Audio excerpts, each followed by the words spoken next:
Okay,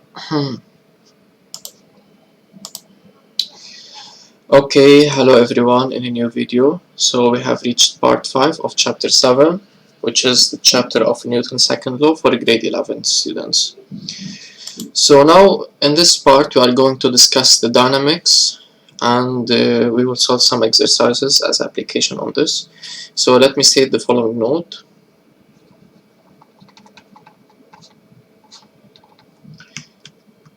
That Newton's second law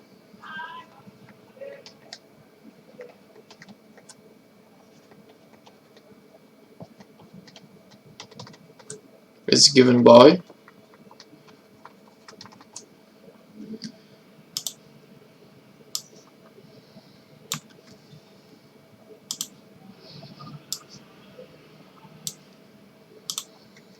so sum of forces is equal to ma.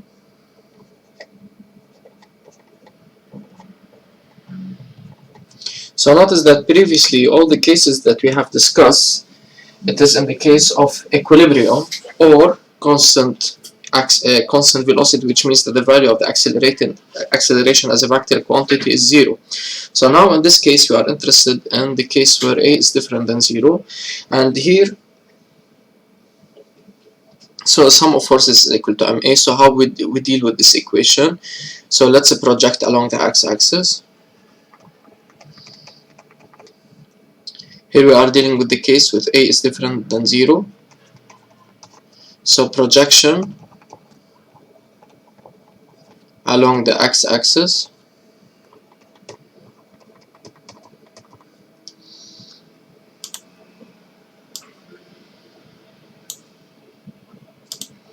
So in this case we have the summation of forces along the x-axis is equal to m ax. Notice that m is a scalar quantity. It cannot be projected on the x-axis or on the y-axis. And what about this term? If the forces are, for example, the tension, the weight, and the normal, then we have Tx plus Wx plus Nx. Okay. So from this equation, one can determine, for example, the value Ax. Now projection along the y-axis.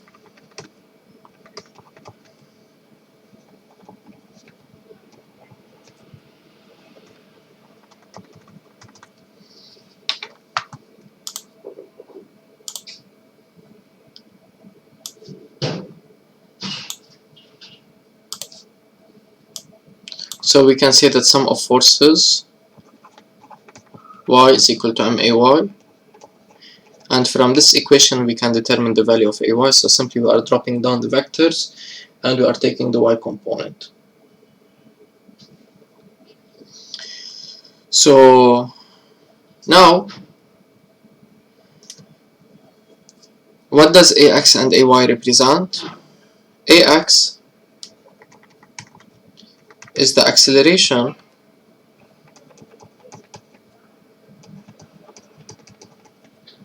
of the object of mass m along the x-axis,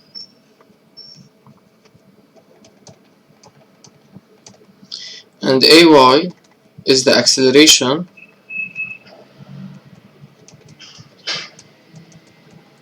of the object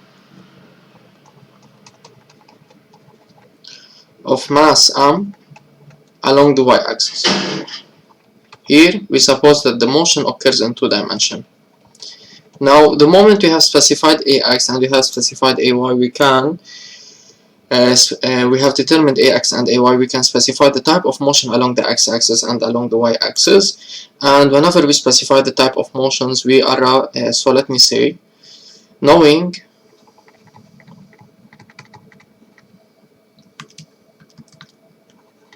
the values of ax and ay, one can specify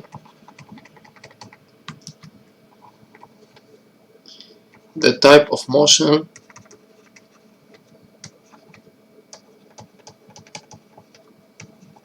of the object along the x-axis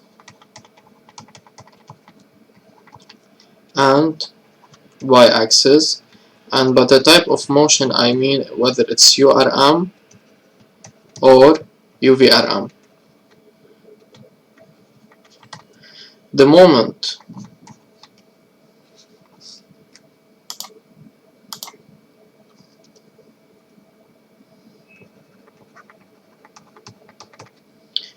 that we specify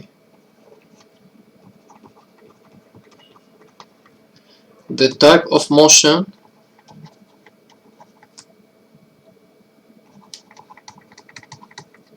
we can directly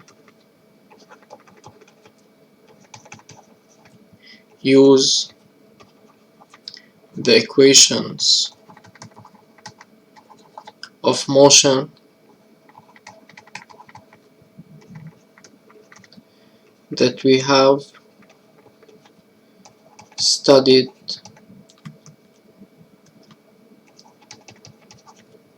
in the chapter of kinematics.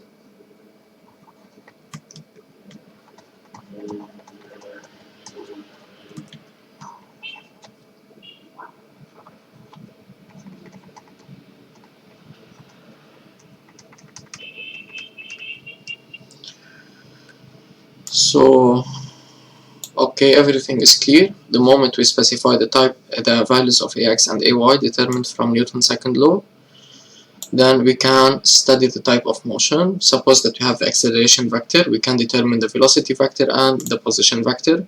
And recall that if ax is given by this and ay is given by this, the magnitude of the a vector, so a is given by axi plus ayj, then its magnitude is given by square root of ax square plus ay square. And whenever we have the a vector, we can determine the velocity vector and we can determine the position vector r as well. Okay,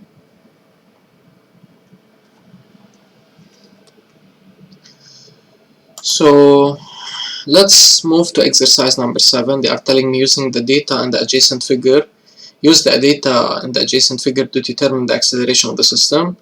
So here we are interested in determining the acceleration, so you can think about the kinematics, but we don't know the velocity and the position vector. And if you notice the figure, we have forces being applied on this motorcycle. So because the system involves forces and mass and acceleration, then we need to apply Newton's second law.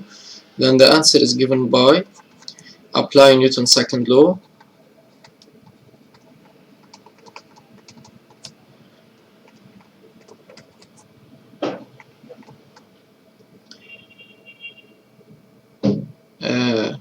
Okay, so here we are applying Newton's second law to the motorcycle and to the motorist. So what are the different steps that we usually follow in order to apply Newton's second law? So I will not list them here. I will say that okay, we list the forces, we choose a reference, we project the forces, then we use sum of forces is equal to ma, and let's follow these steps. Let me write them here. Step number 1 is to list the forces. Step number 2 is to choose a reference system. Step number 3 is to project the forces. And step number 4 is to use sum of forces is equal to ma and project.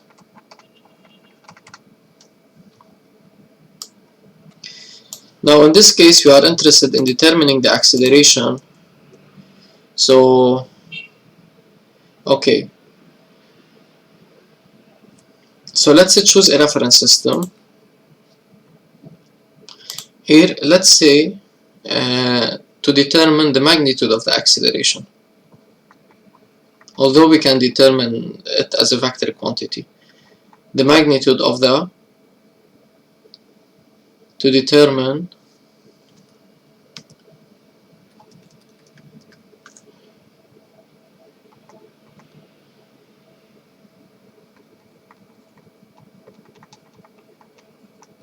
the magnitude of the acceleration, and here let me say deduce the acceleration,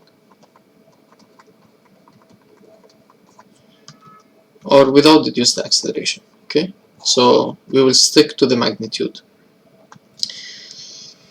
So in order to determine the magnitude, we need to determine a, which is equal to square root of ax squared plus ay squared. So let's list the forces that are acting on this motorcycle. So here let's suppose that this is the force F1, this is the force F2, this is the force F3. Okay, so we are done with listing the forces. Now let's choose a reference system.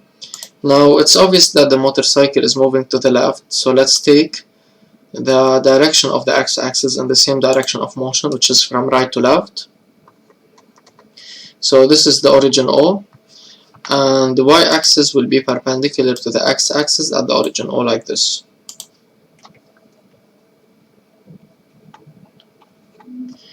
So we are done with the reference system.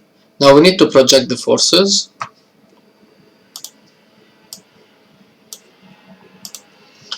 So we are with force F1.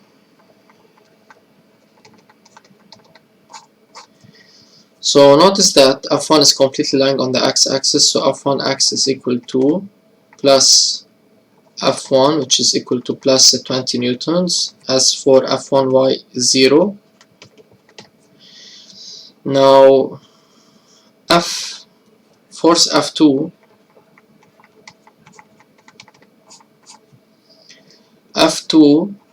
x is completely lying on the x-axis, although it's not confounded with the x-axis, but it's sufficient to be parallel to the x-axis.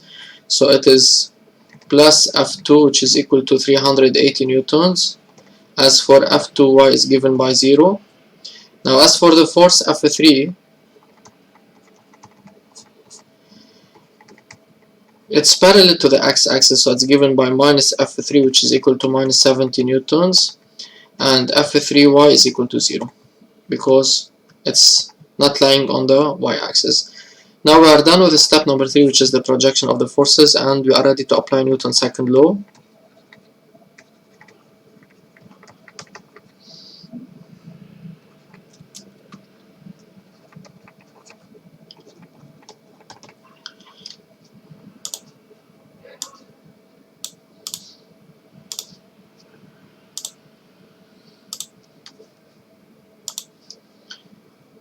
So here we have that sum of forces is equal to MA. And now let's project first along the x-axis.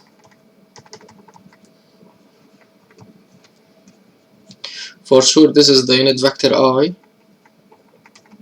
and this is the unit vector J.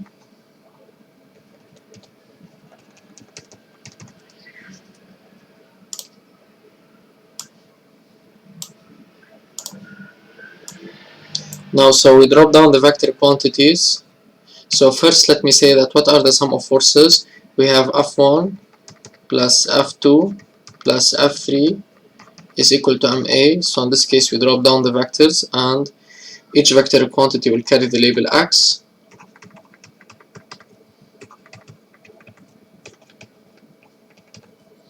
So what's the value? We are interested in determining the value of AX, which is the acceleration. Notice that in order to determine the value of A, which is the acceleration, we need to determine the value of AX and the value of AY. So we are determining AX. What's the value of F1X? Plus 20, so this is 20. Plus, so before we write, let me say that AX is equal to the forces which are given by F1X plus F2X plus F3X divided by M.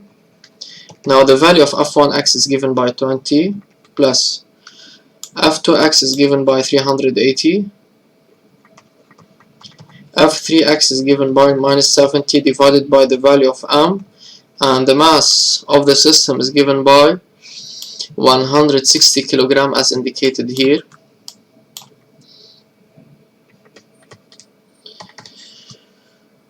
So plugging this fraction on the calculator,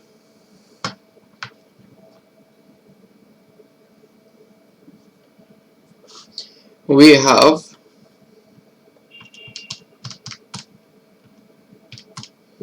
divided by 160, sorry,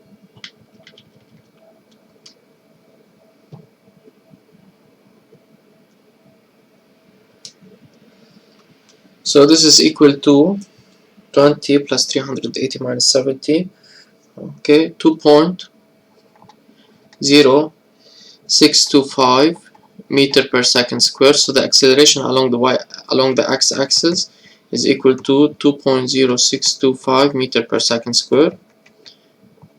Now, but in order to determine the value of a, we need to determine ax and ay.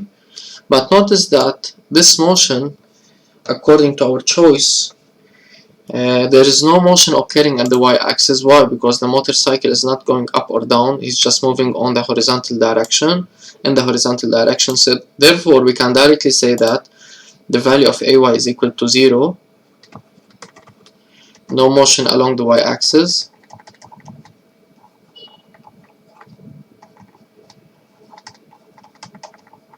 And now we are ready to determine the value of a, which is equal to square root of ax square plus ay square, which is equal to square root of ax square plus 0, which is equal to square root of ax square, which is equal to ax. We are always interested in the positive solution.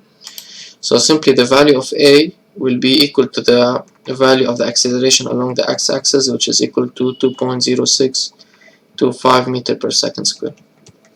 So the value of a is equal to 2.0625 meter per second square. Okay, so in this case, if they ask us what's the type of motion, then the type of motion will be UVRM along the x-axis, okay? Because simply we have acceleration is different than 0, and the trajectory is given by rectilinear. Or simply because a is equal to, this equation verifies the form which is a equal to constant, which is UVRM. Now let's move to exercise number 8. They are telling me a solid as taken as a particle of mass m is equal to 2 kilograms is released from rest from the top A of a rough inclined plane AB that makes an angle alpha with the horizontal such that sine alpha is equal to 0.2. We have that the value of sine alpha is equal to 0.2. The force of friction is assumed constant of magnitude F is equal to 3 newtons. Take G is equal to 10 meter per second square. Notice that here I didn't write that G is equal to 10 newtons per kilogram because I know that the system involves dynamic. The most convenient unit for G in this case is given by meter per second square. Now in number 1 they are telling me name and represent the forces acting on us. So I will name them and represent. Okay, let me redraw the figure. So, or I will just represent them here. Now first we need to choose a reference system. Let me write the different steps that you are following. Step number 1, to list the forces. Step number 2, choose a reference system. Step number 3 is to project the forces, and step number 4 is to make use of the equation sum of forces is equal to ma and project it. So let me redraw the figure. First let me state different forces acting on the solid as. Because it has a mass, then it will be directly subjected to the weight.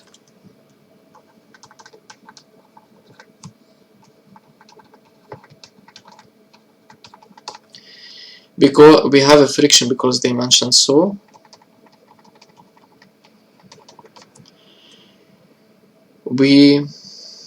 Because we have a support, we have the normal reaction R or N.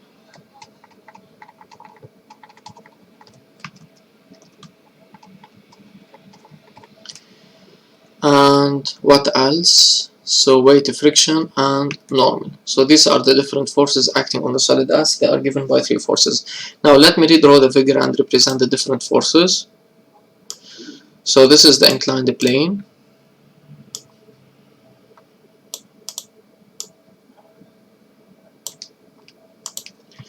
So this is A, B, and this is alpha, such that sine alpha is equal to 0.2. Now let me represent the solid S at the top of the incline like this.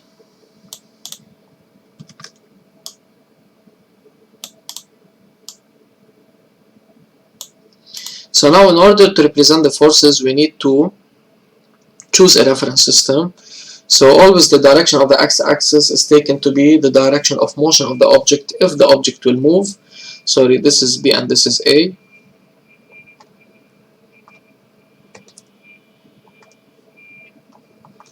So we suppose that the object will fall, so the direction of the positive x-axis will be chosen like this, Why I have taken the positive x-axis from right to left along the direction of AB? Because I know that the box will slide along the inclined plane, and simply the y-axis will be perpendicular to the x-axis like this.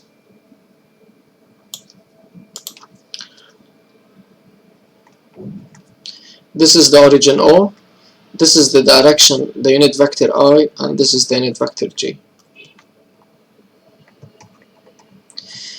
Now let me draw the forces here in order for them to be clear. So the weight will be acting from the center of gravity G vertically downward like this. The reaction will be perpendicular to the support from the point of contact, and the friction will be acting in the depth. So the friction, always the direction of the friction opposes the direction of motion, knowing that S will slide downward, so the friction will oppose the direction of motion from the point of contact between the two bodies like this.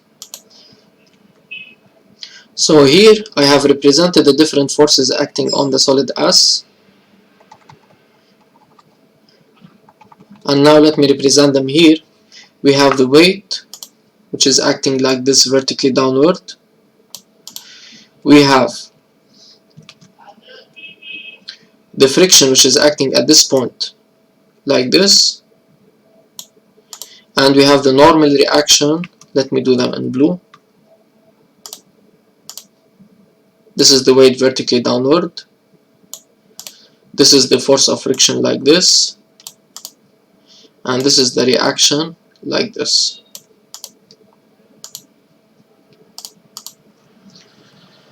So this is the weight W, this is the friction force F, and this is the normal reaction N. And now let me specify the angles. If this is alpha, then this angle will be pi by 2 minus alpha, because simply this is 90 degrees. This is the vertical parallel to this line. If this is 90, this is 90, and this angle is, these two angles are equal because they are at corresponding angles. This angle is equal to this angle, which means that this angle is given by pi by 2 minus alpha, and this small angle here is given by alpha. Okay, so this is it for number 1. Now in number 2, they are telling me determine by applying Newton's second law of translational motion the acceleration of S, then deduce the nature of motion. So they have specified which law that we should use in order to determine the acceleration. So we are done with listing the forces and choosing the reference system. Now let's project the forces. So what about the force W? Wx, notice that it's pointing in the positive direction of the x-axis, is given by plus W cosine of pi by 2 minus alpha, which is equal to W sine alpha. And as for Wy is given by minus W cosine alpha. As for the force N, it's completely lying along the y-axis, so we have named the force to be N. Let me change R to N.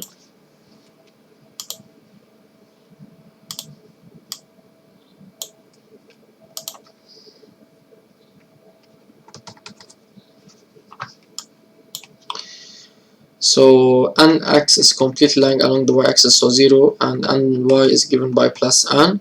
As for the force of friction, which is given by F, so Fx is equal to minus F because it's completely lying on the x-axis and in the opposite direction. As for Fy is completely 0, okay? Now we are ready to use a Newton's second law. We have projected the forces, so let me say that sum of apply Newton's second law.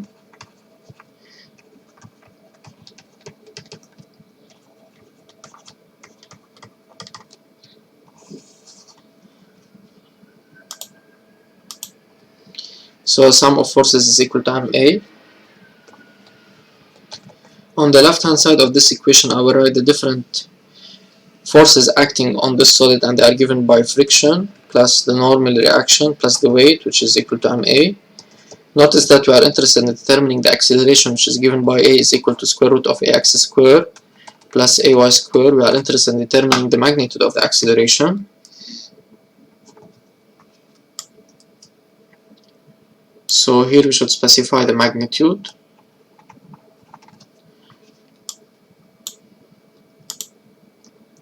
Now let's project along the x-axis.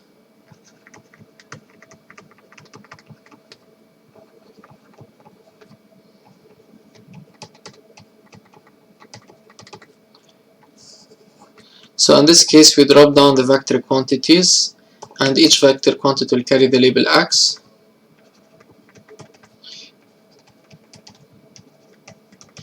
And we have predetermined these values, so we have fx is equal to minus f.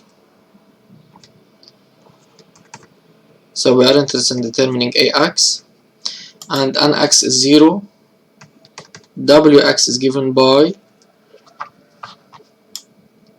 w sine alpha, which is equal to ax. So in this case, ax is simply given by w sine alpha minus f divided by the mass. Now the value of w, we don't know the value of w, but w can be calculated because weight is equal to m multiplied by g, which is equal to 2 multiplied by 10, which is equal to 20 newtons. If I'm not wrong, the mass is given by 2 kilograms. And sine alpha is equal to 0.2. So 20 multiplied by 0.2 minus the value of f, which is given by 3, divided by the mass, which is given by 2. So this is equal to 4 minus 3 divided by 2, which is equal to 0.5. Since everything previously is expressed in the SI, so the value of ax in the SI, which is meter per second square. Then ax is equal to 0.5 meter per second square. So notice that in order to determine the acceleration a, we need to determine ax and ay. But luckily here, our choice of the x-axis give us the fact that there is no motion occurs along the y-axis. So simply, in this case,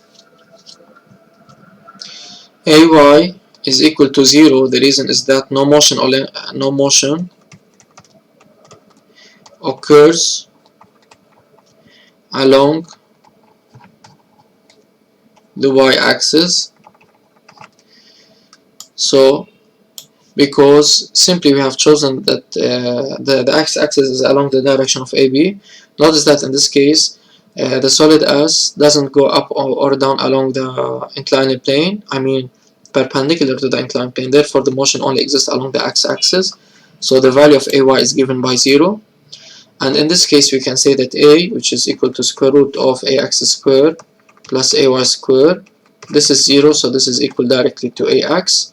So the value of A, which is equal to AX, is equal to 0.5 meter per second square. So the value of A, which is equal to 0.5 meter per second square.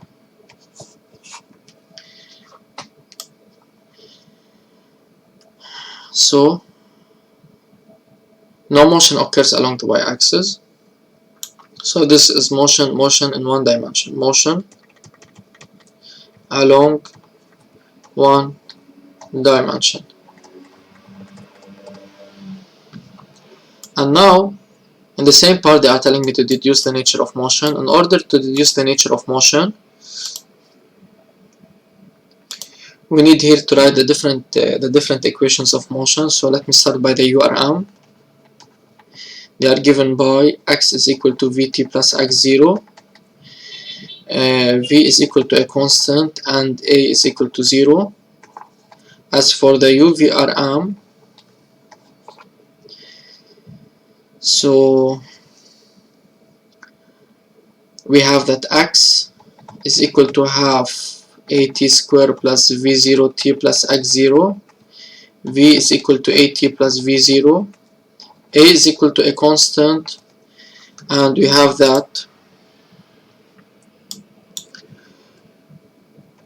v square final minus v square initial is equal to 2a delta x or d.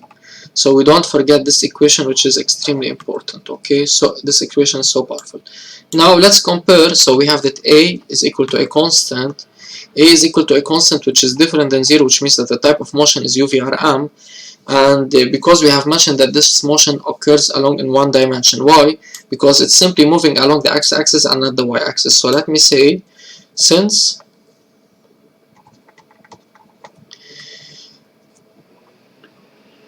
a is equal to 0.5 meter per second verifies the general form a is equal to a constant, and let me say, and the trajectory is rectilinear.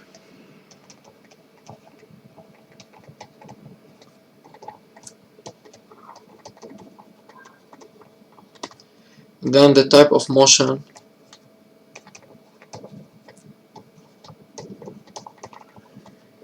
is UVRM. Here it's important to mention that the trajectory is rectilinear because I didn't specify that this motion is occurring along the x-axis. So I can remove the trajectory is rectilinear and say motion along the x-axis and say this, and then the motion along the y-axis, and justify the motion that it's not URM nor UVRM, it's not moving. Okay, so now because we have justified the type of motion, I'm allowed to use all of these equations. Okay,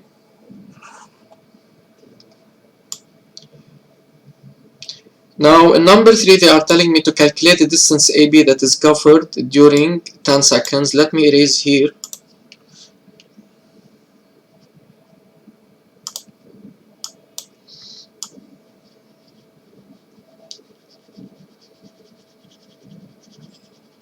Because I need to use the figure, and let me write here the different equations now that we have. We have that x is equal to half at square plus v0t plus x0, v is equal to at plus v0, a is equal to a constant, and the value of a that we have determined previously is given by 0.5 meter per second square. And we have that v square final minus v square initial is equal to 2AD. Okay, now here this is important thing. They are telling me a solid S is released from rest at the top of A. So the speed at the point A, which is the initial point, is given by 0. Okay, now on number 3 they are telling me calculate the distance AB that is covered during 10 seconds. So they gave me time, and we need to calculate the distance AB. Now notice that the distance is related to the position. We have that, so now we are at number 3. Okay, so since the type of motion is UVRM, so we can use that x is equal to half at square plus v0t plus x0. Okay, now x represents the position and x0 is the initial position, so we are interested in determining d, which is equal to x minus x0. So d is given by half at square plus v0t. Why? dragging x to the left hand side, it will be x minus x0, which represents the distance d. So we are interested in determining the value of d, knowing that t is equal to 10 seconds. And what about the initial speed? The initial speed, which is here, say for example v0, is given by 0. So because they told me it is released from rest, and released from rest, which means that the initial speed is 0. So we know the value of a, we know the value of v0, we can determine, and we know the value of t, we can determine d. What does d represent? It is the distance AB, because it is the distance along the direction of motion, which is along the x-axis. So the x-axis in the same direction of AB, so this is the distance d that we are calculating. So in this case, d, which is equal to half multiplied by 0.5, which is the acceleration that we have determined from Newton's second law, 10 to the power 2 plus the value of v0, which is 0 multiplied by 10. Then plugging this fraction on the calculator, this expression we have.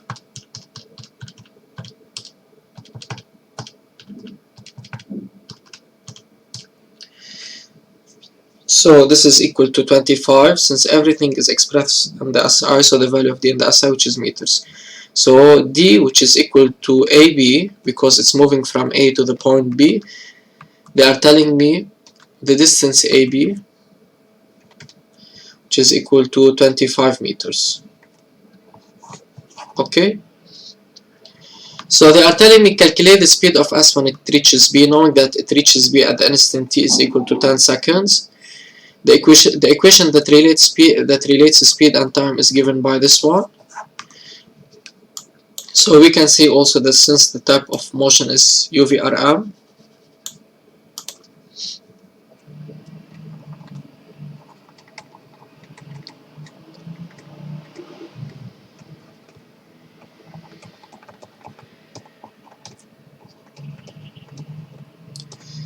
then we can use that V is equal to AT plus V0, knowing that we are interested in determining V. It is released without initial speed, so this is 0, and the value of A is given by 0.5, and the value of T is given by 10 plus 0, so this is equal to 5 meters per second. So the speed, the final speed at the point at the bottom of the inclined plane, which is B, so it is released from rest under the action of gravity and suppressed by the action of the friction force. It reaches the point B with a speed V final is equal to 5 meters per second. Now they are telling me in part 5 to determine the magnitude of the normal force. So here we are back to the normal force, and the normal force is related to the y component of the vectorial equation from Newton's second law.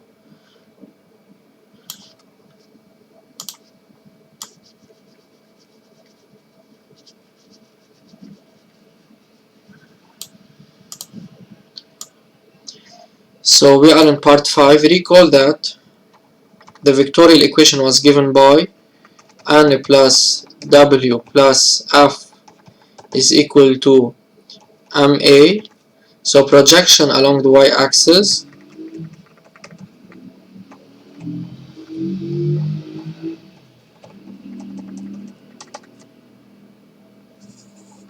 we have ny plus wy plus fy is equal to may, and this is equal to m multiplied by 0, which is equal to 0 because no motion along the y-axis. Now if you recall that the value of fy is given by 0, the value of ny is given by plus n, and the value of wy is given by minus w cosine alpha. So we have predetermined these quantities from part 2. So here n minus w cosine alpha plus 0 is equal to 0, so the value of n is equal to w cosine alpha. Now the value of W is given by 20, but we don't have the value of cosine alpha, we have the value of sine alpha. So notice that cosine alpha and sine alpha are related via the following formula, which means that cosine alpha is equal to plus or minus square root of 1 minus sine square alpha, and because all of these angles are acute angles, we will take the positive. So cosine alpha is equal to square root of 1 minus 0.2 to the power 2,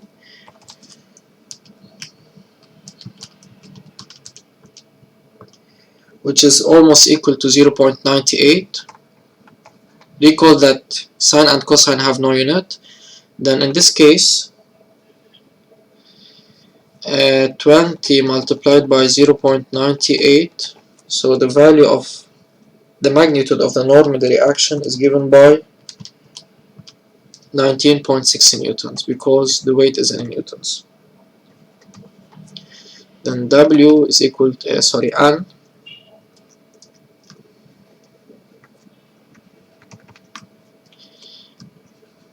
is equal to 19.6 newtons. So recall that whenever we have the value of sine, we can determine the value of cosine, or vice versa, because they are related via this equation. And always whenever we are dealing with acute angles, we take the positive value.